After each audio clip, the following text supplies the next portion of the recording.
이미 지난주 히브리서 4장에서부터 이제 앞으로 5장, 6장, 7장, 8장 그리고 9장 이렇게 긴 장에 걸쳐서 예수님께서 우리의 대제사장이시다 하는 것을 말씀하시게 됩니다. 대제사장이라고 하는 것은 지난주 우리가 강의한 것처럼 우리의 마음을 동정하시는 분이다 하는 정체성을 가지고 계십니다. 그리고 오늘 우리가 같이 읽은 이 본문 5장 1절에서 4절에서는 이스라엘 역사 가운데 있었던 유명한 제사장, 첫 번째 대제사장이었던 아론 그리고 그의 후손들에 대한 이야기를 소개하고 있습니다. 다시 말하면 예수님과 이 대제사장과 비교함으로써 예수님의 탁월하심과 예수님의 우월하심을 다시 한번 우리에게 설명하고자 하는 것입니다.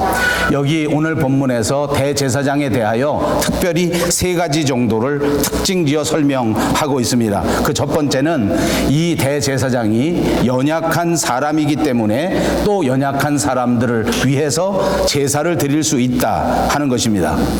만약 대제사장이 연약하지 않다면 또는 연약한 백성과 같이 그런 마음을 갖고 있지 않다면 연약한 사람들을 이해할 수 없고 부족한 사람들을 이해할 수 없기 때문에 백성들을 위해서 중보의 역할을 할 수가 없다. 백성들을 위해서 속죄의 제사를 드릴 수가 없다. 이렇게 설명한 것입니다. 그러니까 우리가 생각하는 것과는 조금 다르지 않겠습니까? 중보를 하는 일, 하나님과 우리 사이에서 우리를 하나님 앞에 인도하는 그 사역을 감당하는 중보자의 역할이 어떤 강한 능력이나 어떤 강한 권위로 하는 것이 아니라 오히려 백성들의 마음과 똑같은 마음, 연약함을 가진 인간들의 마음을 똑같이 이해하고 동정하고 경험하는 사람만이 이 중보의 역할을 감당할 수 있다. 이렇게 정의해 주신 것입니다. 우리가 다 같이 예수님의 제자가 되어 오늘날 그리스도의 나라를 확장하는 사람들이라고 하면 또 하나님의 말씀을 들고 나가 전도하려고 하는 사람은 오늘 이 말씀을 분명하게 명심해야 합니다. 누구에게 하나님의 말씀을 전파하려고 하면 어떤 강한 능력이나 어떤 위대한 지식을 가지고 전하는 것이 아니라 오히려 그 전파를 받는 사람들의 마음을 이해하고 그 사람과 똑같은 입장에서 접근해야 한다 하는 것을 우리에게 가르쳐 주는 것입니다. 우리는 때로는 전도하기 위해서 더 많은 능력이 필요하다고 생각하고 우리는 다른 사람에게 그리스도를 소개하기 위해서 우리가 가지고 있는 지식이 훨씬 더 우월하다고 그렇게 자랑하기가 쉽습니다. 뭔가 더 많이 알기 때문에 내가 무언가 더 많이 가지고 있기 때문에 이것을 가지고 전도하게 되면 훨씬 더 효율적으로 전도할 수 있겠다 이렇게 착각하는 것입니다. 그러나 오늘 본문에서는 분명하게 말합니다. 마음을 이해하고 마음을 동정하지 않고는 이 중보의 역할을 감당할 수가 없다. 다시 말하면 상대방의 마음을 이해하고 상대방의 마음과 동정하는 마음을 가져야만 우리의 복음의 말씀을 전파할 수 있고 하나님의 나라를 확장할 수 있다고 하는 사실을 여러분 꼭 기억하시기를 바랍니다. 두 번째로 오늘 이스라엘 사람들에게 있어서 대제사장은 다른 사람들을 위해서 제사를 드리고 다른 사람들을 위해서 속죄제 예물을 드리는 사람인데 동시에 자기 자신을 위해서도 하나님 앞에 제사를 드려야 하고 자기 자신을 위해서도 속죄제를 드려야 하는 사람이다 하는 것을 정의해 줍니다. 왜냐하면 그 대제사장들도 분명히 사람이었기 때문입니다. 여기도 우리가 흔히 착각합니다. 대제사장은 뭔가 특별한 존재가 아닌가. 대제사장은 인간을 대신해서 하나님 앞에 나아가고 또 하나님을 대신해서 우리에게 나와 하나님의 말씀을 전파하는 사람이기 때문에 우리와는 분명히 다른 사람이다. 뭔가 특별한 사람이 아니겠는가라고 인식할 수 있습니다. 물론 그렇게 보이기도 합니다. 무언가 거룩해 보이고 뭔가 특별해 보이고 그리스도인이라고 하면 대제사장이라고 하면 세상 사람들과는 완전히 다르게 보일 수 있습니다. 그러나 그럼에도 불구하고 그 사람들도 분명히 하나님 앞에 제사를 드리고 속죄제를 드려야 하는 존재라고 하는 사실을 가르쳐 주는 것입니다. 이 두 가지는 우리에게 분명한 것을 설명합니다. 대제사장이 인간이었다고 하는 것 그리고 그 인간이라고 하는 것이 분명히 양면을 가지고 있다고 하는 것입니다. 그가 인간이기 때문에 연약해서 하나님의 마음을 가지고 사람들에게 접근할 때 연약 연약한 사람의 마음을 이해할 수 있기 때문에, 연약한 마음을 동정하는 마음이 없다면, 다시 말해서 인간이 아니라면 중보의 역할을 할 수 없고 그리스도의 나라를 확장할 수 없다는 말씀을 하고 있는 것입니다. 또 한편으로는 이렇게 위대한 사역을 감당하지만, 이렇게 중요한 일을 감당하는 사람들이지만 그 사람들도 사람이기 때문에 하나님 앞에 제사를 드리고 속죄제를 드려야만 한다는 말씀인 것입니다. 세 번째로는 4절에 말씀합니다. 대제사장에 관한 또 하나의 분명한 성경적 개념을 설명하고 있습니다. 그것은 바로 이것입니다. 대제사장은 연약하지만 우리와 똑같은 인간이지만 그럼에도 불구하고 그는 존귀하다. 분명히 인간이고 연약한 존재이지만 그럼에도 불구하고 그는 존귀한 존재이다. 4절 말씀을 다시 보겠습니다. 이 존귀는 아무나 스스로 취하지 못하고 오직 아론과 같이 하나님의 부르심을 받은 자여야 할 것이니라. 대제사장장이 직이 이렇게 존귀하다고 하는 것은 오늘 이 말씀에 분명히 근거하는 것입니다. 다시 말해서 하나님께서 부르셨기 때문에 존귀하다 그 말입니다. 하나님께서 그를 부르셨기 때문에 그 직분이 존귀하게 된 것입니다. 대제사장이 스스로 인격이 높아서 존귀하게 된 것이 아닙니다. 대제사장이 본인이 하고 싶다고 해서 이 사역을 감당할 수 있는 것도 아닙니다. 하나님께서 부르시고 하나님께서 인정하셨을 때 가능한 것인 줄로 믿습니다. 그러므로 하나님께서 부르셨기에, 오늘도 하나님께서 붙잡으셨기에 그 직분이 거룩하게 되는 것입니다. 오늘 저와 여러분 하나님 앞에 예배하는 모든 그리스도인들도 여기 똑같은 원리에 적용되는 것입니다. 우리가 그리스도인이 된 것은 내가 인격이 다른 사람보다 우월했기 때문에 그리스도인이 된 것이 아닙니다.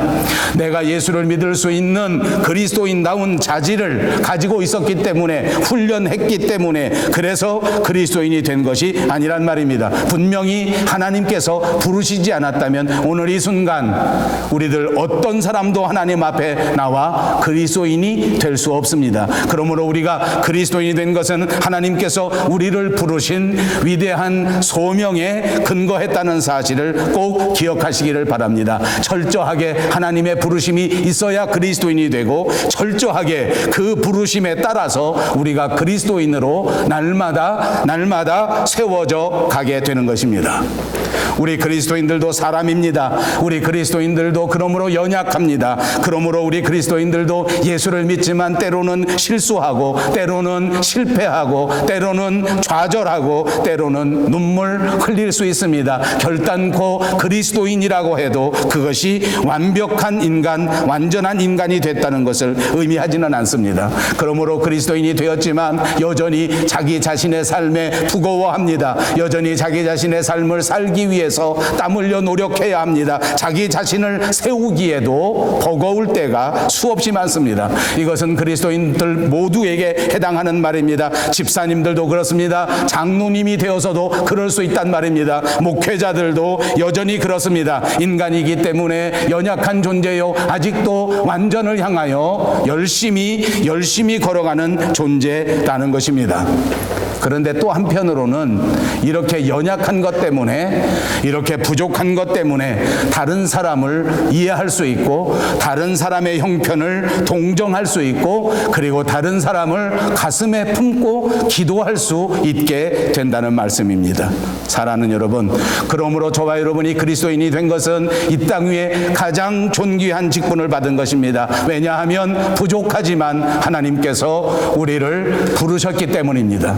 이 사실을 믿으시기를 주님의 이름으로 축복합니다. 아직도 연약하지만, 아직도 가야 할 길이 멀지만, 아직도 완전하지 못하지만 그럼에도 불구하고 하나님께서 우리를 부르셨고, 오늘도 하나님께서 우리를 붙잡으시고, 오늘도 하나님께서 우리를 도우셔서 반드시 하나님이 부르신 그 부름의 상을 받게 만들어 주실 것을 믿으시기를 바랍니다. 그 소망을 붙들고 우리는 담대하게 주님 앞에 나아갑니다. 그리고 연약한 존재로서 똑같이 연약함 속에 있는 우리 형제들을 기억하는 것입니다. 그리고 그 형제들을 위해서, 그 이웃들을 위해서 우리는 중보의 기도를 드려야 할 줄로 믿습니다. 하나님의 부르심, 여러분 기억나십니까? 신약성경 베드로전서 2장 5절에는 우리가 잘 아는 유명한 말씀이 있습니다. 우리 그리스도인들을 가리켜 이 땅 위에 거룩한 제사장이요 너희는 왕같은 제사장이라고 말씀합니다. 예수님을 믿고 예수님을 내 인생의 주인으로 삼은 사람, 이 모든 사람들, 그들은 그리스도인이요 이 모든 사람들은 모두가 다 하나님 앞에 거룩한 제사장이 된 것을 믿으시기 바랍니다. 그러므로 저와 여러분은 하나님께서 불러주신 하나님의 거룩한 제사장입니다. 우리 모두가 다 하나님이 붙잡으시는 왕같은 존재다 하는 것을 다 믿으시기를 바랍니다. 이게 아주 중요한 것입니다. 이것이 오늘 본문이 우리에게 가르쳐주는 중요한 주제요 중요한 전제입니다. 우리 인간이 여전히 연약하지만 그러나 연약한 인간이 제사장의 직분을 감당할 수 있고 오히려 우리의 연약함이 이 제사장의 직분, 그리스도인의 직분을 감당할 수 있는 도구가 되는 것입니다. 동시에 잊지 말고 기억하십시오. 우리의 연약함 때문에 우리도 하나님 앞에 날마다 제사를 드려야 하고 우리도 날마다 하나님 앞에 속죄의 제물을 올려야 하고 우리는 날마다 하나님 앞에 철저히 의존하는 믿음의 삶을 살아야 하는 존재라고 하는 것을 결단코 잊지 마시기를 주님의 이름으로 축복합니다. 우리의 연약함을 잊어서는 안 됩니다. 우리의 부족함을 잊어서는 안 됩니다. 날마다 하나님을 철저히 의지하고 하나님을 붙들고 나가지 아니하고는 이 거룩한 직분을 수행할 수 없습니다. 이 아름다운 이름 그리스도인으로서 성공적으로 살아갈 수 없습니다. 여러분 그러나 우리는 착각하고 살아가는 적이 많습니다. 누구나 예수를 믿으면 우리가 연약한 것을 다 숨기려고 합니다. 누구든지 그리스도인이 되면 자기의 연약함을 부정하고 오히려 점점 더 강해져야 한다는 어떤 강박관념 같은 것에 빠지게 된단 말입니다. 그래서 사람들이 다 더 자기가 강하다는 것을 내세웁니다. 강한 신념을 세워놓고 그리고 그것을 믿음이라고 착각합니다. 예수를 믿고 교회 다니는 사람이 오히려 고집이 더 많아지고 자기 신념이 더 많아지고 자기 우월감에 빠져서 살아가는 이런 현상을 보이게 된다 그 말입니다. 여러분 자기 신념과 믿음은 분명히 구분해야 되는 것입니다. 신념은 자기 자신을 믿는 것이요 믿음은 거룩하신 하나님을 믿는 신뢰라고 하는 사실을 기억하십시오. 우리는 하나님 앞에 지음받은 존재입니다. 흙으로 만들어진 존재입니다. 우리는 여전히 연약한 인간입니다. 내 자신을 내세우려고 하지 마십시오. 내 자신의 신념을 가지려고 애쓸 필요가 없습니다. 내 신념을 가지면 가질수록 내 각오를 다지면 다질수록 오히려 주님을 의지하지 않게 되고 오히려 주님의 말씀에 귀를 기울이지 않는 잘못된 상황으로 가게 되기 때문입니다. 기억하십시오. 믿음은 절대로 그런 것이 아닙니다. 믿음은 자기 자신을 믿는 것이 아니란 말입니다. 믿음은 하나님을 믿는 것입니다. 믿음은 하나님의 말씀을 받아들이는 것이라는 사실을 기억하시기를 바랍니다. 그렇습니다. 하나님을 믿는다는 것은 하나님 앞에 나와 하나님의 말씀을 듣고 하나님의 말씀에 대하여 절대적으로 순종하는 것, 그것이 바로 믿음입니다. 이제 하나님과 나와의 관계가 말씀을 듣고 순종하는 관계, 이런 관계가 되었을 때 우리는 그리스도인이 되는 것이란 말입니다. 여러분, 순종, 우리가 너무나 많이 들었던 중요한 믿음의 요소입니다. 어떨 때 순종이 될 수 있겠습니까? 여러 가지로 설명할 수 있습니다. 그러나 한마디로 간단하게 말하면 약하면 순종하게 됩니다. 나의 부족함, 나의 연약함에서부터 나오는 것이 순종입니다. 그러므로 여러분, 믿음에서 순종이 가장 중요하다고 하면 우리의 믿음 생활에서 가장 중요한 것은 내 신념을 내세우고 강한 힘을 자랑하는 것이 아니라 오히려 나의 연약함을 하나님 앞에 내려놓고 죄악된 내 자신을 발견하고 나 스스로는 아무것도 할 수 없다는 사실을 철저하게 깨닫고 하나님이 없이는 설 수 없다는 것을, 하나님이 도와주시지 아니하고는 성공할 수 없다는 것을 확실하게 믿는 것이라는 사실을 기억하십시오. 이런 면에서 오늘 본문 5절 이하에 나오는 예수님의 모습은 우리의 믿음 생활에 있어서 새로운 조명을 해주는 말씀입니다. 5절에서 10절까지는 예수님께서 얼마나 연약하셨는지, 예수님께서 얼마나 그 연약함 중에서 하나님 앞으로 나아가게 되셨는지, 하나님 앞에 얼마만큼 순종하셨는지 하는 것을 분명하게 설명해 주십니다. 5절과 6절의 말씀에 보니까 예수님께서는 어떻게 대제사장이 되었는지를 말씀해 줍니다. 시편 2편 7절에 있는 말씀을 인용한 것인데, 예수님은 하나님의 아들이시고 하나님께서 직접 낳으셨기에 대제사장이 됐다고 설명한 것입니다. 오늘 본문 6절에서는 시편 110편에 있는 말씀을 인용해서 말씀하시는데, 예수 그리스도는 영원한 멜기세덱의 반차에서 오신 제사장이라고 말씀합니다. 멜기세덱의 반차를 따랐다고 하는 것은 아론의 반차를 따른 제사장이 아니라는 말입니다. 스스로 대제사장이 된 것이 아니라는 말입니다. 하나님의 철저하신 계획 가운데서 아버지 하나님의 뜻을 따라 대제사장이 됐다는 것을 강조해 주시는 말씀입니다. 자, 여기 보십시오. 예수님은 성자 하나님이신데 성부 하나님 앞에 철저하게 순종하고 계시다는 사실을 보여주는 것입니다. 하나님의 계획에 철저하게 순종합니다. 하나님의 부르심에 철저하게 순종합니다. 하나님이 만들어 놓으신 세상의 모든 섭리를 따라 그렇게 사역을 감당하셨다는 것을 가르쳐 주시는 것입니다. 하나님께서 인간의 옷을 입고 우리 가운데 오셨다는 그 자체, 하나님 앞에 철저한 순종입니다. 하나님이 계획해 놓으신 십자가의 구원, 그 구원의 역사를 순종함으로 받아들이셔서 그대로 따라하신 것. 오늘 본문 8절과 9절을 보십시오. 그가 아들이면서도 받으신 고난으로 순종함을 배워서 온전하게 되셨다. 여러분, 오늘 이 말씀은 우리에게 너무나 많은 것을 가르쳐 줍니다. 아들이시면서도 받으신 고난으로 순종함을 배워서 온전하게 되셨다. 정말 중요한 말씀이요, 오늘 설교하는 내용의 결정적인 중심의 내용입니다. 우리가 연약한 가운데 그리고 고난 가운데 어떻게 하나님 앞에 응답해야 하는지를 가르쳐주는 말씀입니다. 고난을 받음으로써 순종함을 배웠기 때문입니다. 고난을 받음으로써 그 순종을 배우게 되었고, 그 순종을 통하여 드디어 온전하게 되었다고 가르쳐 주시는 것입니다. 물론 우리가 이해하기 어렵습니다. 물론 우리가 쉽게 받아들일 수 있는 것이 아닙니다. 예수님께서는 순종하시는데 그 순종이 그냥 하신 것이 아니라 배워서 하셨다. 그리고 그 순종하셨는데 어떻게 순종하셨는가 보니까 고난 가운데 순종하셨다. 그리고 그 고난 가운데 순종하시는 것을 자동으로 한 것이 아니라 배워서 하셨다. 여러분, 너무 심각한 것 같아서 제가 한마디 하겠습니다. 제가 한국에서 여기 처음에 올 때 이런 말이 있었습니다. 한국 사람들이 영어를 좀 잘해야 되는데 그 영어를 잘하기 위해서는 한국에서 아무리 배워도 잘 안 되니까 영어를 좀 잘하기 위해서 외국에 유학을 가야 되겠다. 그래서 자기 자식들도 많이 보내고, 또 젊은이들은 자기가 열심히 공부해서 돈 모아서 해외에 유학을 많이 나옵니다. 그러면서 하는 말이, 그저 미국이나 캐나다 같은 데 가서 한 2, 3년 구르기만 하면 그러면 영어를 제대로 배워가지고 올 것이다. 그렇게 생각하고 돈을 모아서 미국에도 오고 캐나다에도 옵니다. 제가 여러분들을 많이 보았는데 와서 한 5년 동안 굴러도 영어를 제대로 하지 못합니다. 10년 동안 굴러도 구르기만 하면 아무것도 못합니다.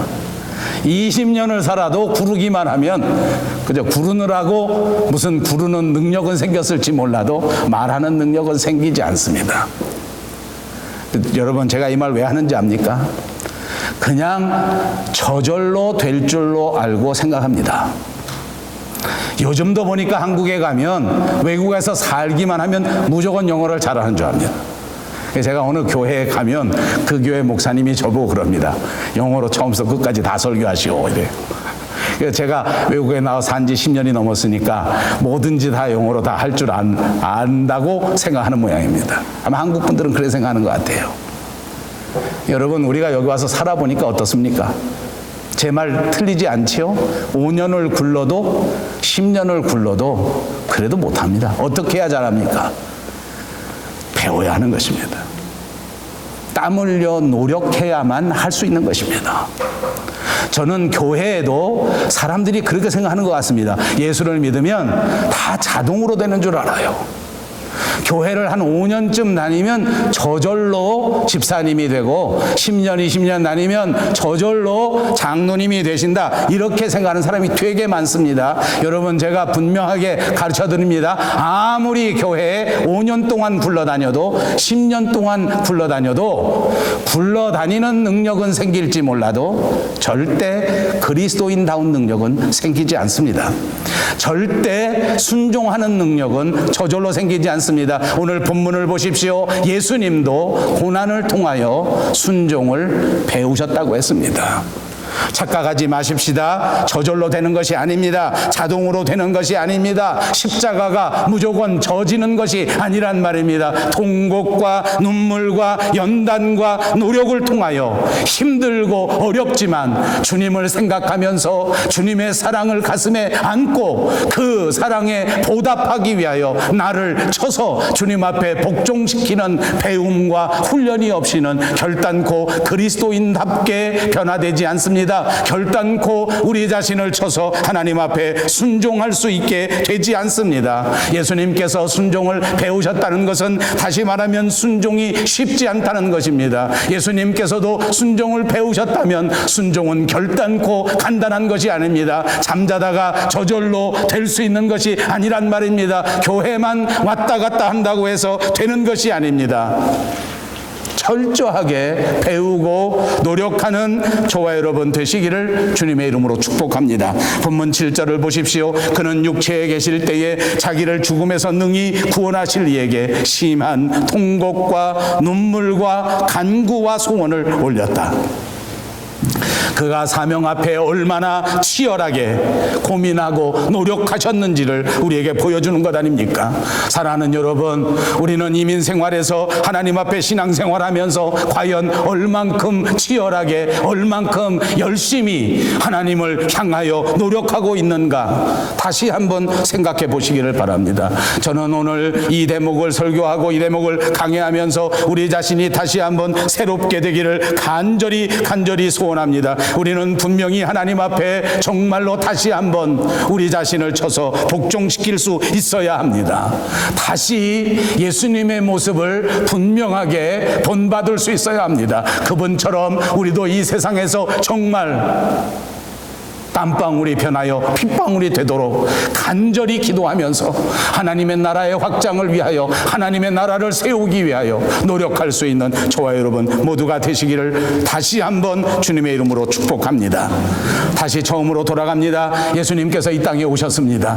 어린 아이의 모습으로 오셨습니다. 어떤 목사님이 설교하실 때 보니까 예수님의 일생을 설명하는데 이렇게 설명합니다. 예수님은 정말 가장 연약한, 가장 어리석한 어린아이로 이 땅에 태어나셔서 돌아가실 때는 십자가 위에 범죄자의 모습으로 돌아가셨다. 우리가 바라볼 때에 정말 자랑할 만한 것이 하나도 없고, 우리가 바라볼 때에 정말 힘있어 보이는 것이 하나도 없었는데 어떻게 이런 분이 인류의 위대한 역사, 인간 구원의 역사를 이루었는가? 인간적으로 볼 때 그의 모습은 연약하기 짝이 없고, 인간적인 눈으로 볼 때 그의 모습은 비참한 모습이었는데, 그런데 어떻게 이런 위대한 역사를 이룰 수 있었는가? 여러분, 이 대목에서 우리는 교훈을 얻을 수 있습니다. 저와 여러분도 하나님 앞에 내놓을 때 우리 스스로 내세울 것이 하나도 없지 않습니까? 남들은 우리를 위대하다고 볼지 몰라도, 남들은 우리를 잘못 알아서 능력 있는 사람이라고 말해줄지 몰라도, 우리 자신은 하나님 앞에 솔직하게 모든 것을 알지 않습니까? 너무나 연약하고, 너무나 부족하고, 너무나 비겁하고, 너무나 졸렬하고, 그런데 어떻게 이런 인간의 모습으로 하나님의 사역을 감당할 수 있을 것인가? 여러분, 예수님도 우리처럼 정말 연약하셨습니다. 지금 말씀드린 것처럼 예수님도 어찌 보면 가장 비참한 모습으로 세상에 살았습니다. 가장 부족한 모습으로 사시지 않았습니까? 그럼에도 불구하고 예수님은 철저하게 하나님을 의지하고 하나님의 말씀에 순종했기 때문에 이 위대한 사명을 이루어내신 것입니다. 이것이 오늘 제 설교의 요지입니다. 이것이 오늘 히브리서 5장 1절에서 10절에 있는 말씀의 주제 그 자체입니다. 연약한 인간들 가운데 택함받은 대제사장이지만 그 대제사장이 모두 하나님 앞에 충성하며 순종하며 절대적으로 하나님을 의지했을 때에 그들은 존귀한 직분, 대제사장의 직분을 감당할 수 있었습니다. 그들의 훈련 때문이 아닙니다. 그들의 인격 때문이 아닙니다. 그들의 배경 때문이 아닙니다. 모두가 다 하나님을 의지하는 순종 때문에 이렇게 되었다는 것입니다. 여기 우리의 복음이 있습니다. 저와 여러분도 다시 한번 하나님 앞에 온전한 순종을 결단하신다면 이제부터 우리의 모든 것을 하나님 앞에 철저하게 내어놓고 주님을 꼭 붙잡는다면 우리도 하나님의 사역을 감당하고 하나님의 나라를 지탱할 수 있는 기둥 같은 일꾼이 된다는 사실을 믿으시기 바랍니다. 여러분, 순종은 자기 확신으로 하는 것이 아닙니다. 순종은 자기 계획으로 하는 것이 아닙니다. 순종은 자기 의지로 하는 것이 아닙니다. 하나님의 말씀을 받아야 합니다. 하나님의 말씀을 신뢰하고 온전히 그 하나님의 말씀대로 실행하는 것이 순종입니다. 부족한 인간의 존재이기 때문에 내 방법을 쓸 수가 없기 때문에 내 방법으로는 도저히 한 걸음도 나갈 수 없기 때문에 절대적으로 철저하게 하나님만 의지하는 저와 여러분이 되시기를 바랍니다. 그러므로 오늘 우리는 이 세상에서 강해지는 방법을 배우는 것보다 오히려 십자가 앞에서 약해지는 법을 배워야 할 것입니다. 이제 우리는 내 뜻을 내세우고 내 고집을 내세우고 내 확신을 앞세우는 삶보다는 하나님의 말씀을 듣고 그 말씀에 순종하는 법을 배워야 할 줄로 믿습니다. 생각해 보십시다. 어느 남편이 과연 아내를 힘으로 정복할 수 있겠습니까? 어느 국가 지도자가 무력으로 국민들을 다스릴 수 있겠습니까? 이것은 순간적으로는 통할지 몰라도 결국 그 무력 때문에 그 힘 때문에 모두가 다 망할 수밖에 없는 것입니다. 그러므로 여러분, 오늘 이 말씀을 분명히 기억하십시오. 약해져야 합니다. 그리스도인들은 약함의 원리를 알아야 합니다. 약함이 얼마나 강한지를 알아야 합니다. 하나님 앞에 겸손함이 하나님의 말씀을 완전히 순종하는 것이야말로 위대한 능력이 된다고 하는 사실을 꼭 알아야 할 줄로 믿습니다. 그러므로 하나님 앞에 겸손히 나아가는 저와 여러분이 되시기 바랍니다. 힘을 과시하지 마십시오. 그리고 그런 힘을 구하지도 마십시오. 힘이 없다고 낙심하지도 마십시오. 오늘 이 순간 이 자리가 하나님 앞에 의지할 수 있는 자리요, 온전히 내 자신을 하나님 앞에 드릴 수 있는 자리요, 지금 이 순간이 하나님의 능력을 꼭 붙들을 수 있는 그 시간입니다. 연약함 가운데 역사하시고 연약함 가운데 우리를 인도하시는 주님을 꼭 붙잡으시고 그 주님의 능력을 힘입어서 반드시 하나님 앞에 영광 돌리고 마지막 때 주님을 만나시는 저와 여러분, 그리고 우리 교회가 다 되시기를 주님의 이름으로 축복합니다. 기도하겠습니다. 자비하신